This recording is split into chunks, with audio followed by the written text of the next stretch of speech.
According to People's Gazette, one of Sanwo-Olu's aides told them that the reason Sanwo-Olu didn't appoint any person of Igbo ethnicity to his cabinet was because the State House of Assembly told him point blank that they will never approve the appointment of any person of Igbo origin. Not that it matters, the ethnicity of the person Sanwo-Olu appoints to his cabinet. The most important takeaway here is that they have made it clear that what happened during the governorship election in Lagos State was backed by the highest of the highest in APC, not just in Lagos State, but at the federal level. Not that they made any attempt during or after the election to deny it, they simply chose to ignore it. In fact, the only attempt they made was when the police spokesman said that what the chief thug of Lagos said was a joke, that he didn't mean it. Before the governorship election, this guy threatened Igbos not to come out on election day unless they are going to vote for APC. This was widely publicized before the election. The authorities didn't do anything. Sanwo-Olu, as the governor of Lagos State, didn't utter a word. He never condemned his actions. Why? Because he is complicit. After all, he eventually became the beneficiary of the massive disenfranchisement of many people, not just Igbos, even Yorubas were disenfranchised on that day. The thugs that blocked many voting centers in Lagos on that day couldn't differentiate from one person or the other. They couldn't tell if this person is Igbo or Yoruba or any other ethnicity. This is what happens when you start profiling people based on their ethnicity. This is a country that's supposed to be united under one umbrella, under one flag. But people who have nothing to offer, people who can't compete on a fair ground, they deploy these kind of strategies in order to win. They divide Nigerians along their ethnicities in order to win. They will tell you that this person of this tribe is the person that is looking for your trouble, that is the person that did this 100 years ago, 50 years ago. All this just to avoid debating and talking about the issues and telling you how they will govern, their plans on how to tackle the main problems that affect the state. And people buy it hook, line, and sinker. That's the problem. Instead of a politician explaining to you during the campaigns why your street has been dusty for the past 20 years, he will tell you, no, it is this person of this ethnicity that wants to take over your state, that the group are campaigning to take over and govern Lagos State, and you accept it without questioning them. Let's even assume that the allegation is true. Is that the reason your street has not been paved for the past 20 years? Obviously no, and we all know it was just a lie to divert attention. They've done it many times in the past. Jimmy Agbaje was termed an Igbo person when he contested. All the people that contested against APC, whatever party name they went by at the time, they were all labeled as Igbo people in disguise trying to take over Lagos State. This their ethnic profiling strategy that they deploy during elections, it works perfectly for them. To an extent, it worked during the last election, but they had to add a new strategy, massive disenfranchisement. If they didn't do that, Sanwo-Olu wouldn't have won. Yes, he couldn't test his popularity in a free and fair election because they've seen the numbers, the real numbers during the presidential election. They saw how people massively voted for the Labour Party during the presidential election, so they couldn't take the risk. In their minds, they felt that it was Igbo people that brought the huge numbers, but it was a lie. At Limosho, the most highly populated local government area in Nigeria, Labour Party won there. And we all know that it is the home of Yorubas. Yoruba people are high in population in the local government area. So Yorubas actually voted against APC en masse. They don't want to accept this reality. That was why they deployed the ethnic profiling. And unfortunately, many people fell for it. Will the ethnic profiling that they did during the election in order to retain their seats lead to your streets being paved? Absolutely no. The massive amount of revenue that Lagos State generates on a yearly basis, they cannot afford to have a slum, not to talk of unpaved streets. But as you know, Nigerian politicians must pillage the resources of the state, as can be seen by the budget figures released recently.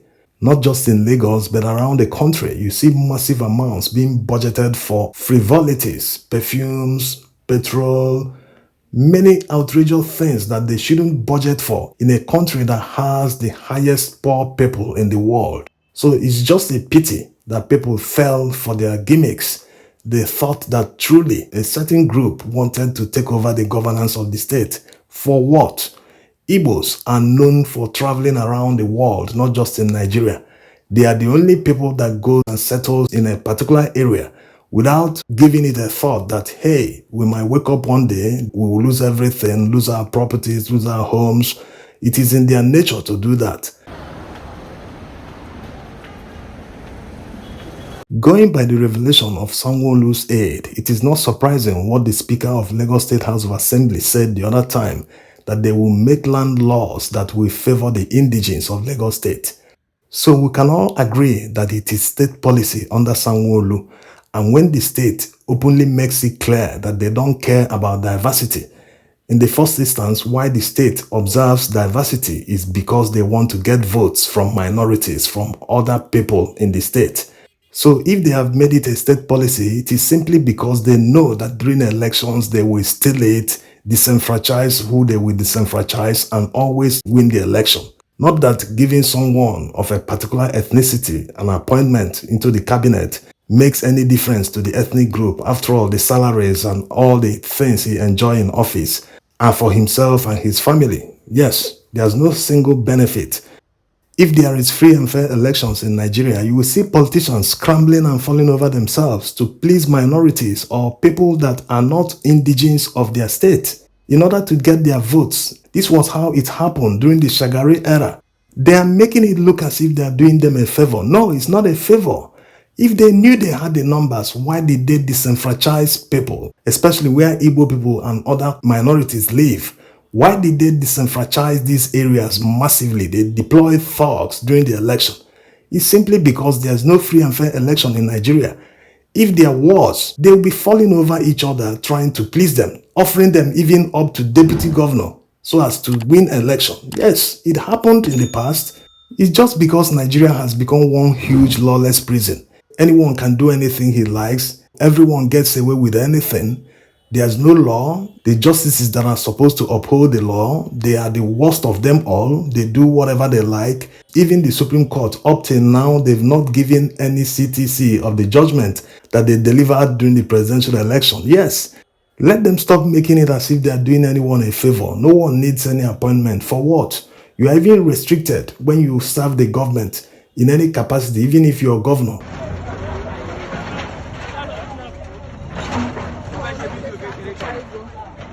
Now, let's talk about the demolitions of buildings going on in Lagos State. We are not here to talk about who is right or wrong, whether the landlords got the required permits and everything. We are focusing on the responsibility of government.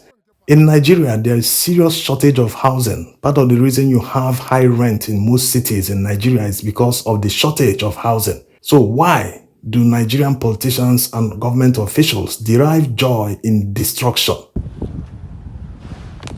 Let's even assume that the landlords in Abulado are 100% wrong. Why didn't the FHA and the government take over the buildings as theirs? Yes. Why didn't they go to court to get an official declaration that the ownership of these buildings have been transferred to the FHA? Yes, that's the most reasonable thing to do in a country where people live in slums and under the bridges. If they are not going to give the landlords lease and say, okay, you are not supposed to build here, this is a buffer zone, okay, since you have built, pay so millions and take 25-year lease, and after that, your property goes back to the government. Yes, this is very reasonable. If they can't do this, why not take the buildings to themselves? After all, the government is not supposed to allow people build in places where they are not supposed to build in the first place.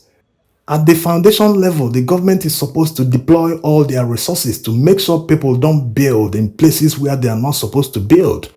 But they will allow people to build anywhere they want. People will apply for building permits and they are issued one. After a few years, the government will come back and tell people that they are not supposed to build here.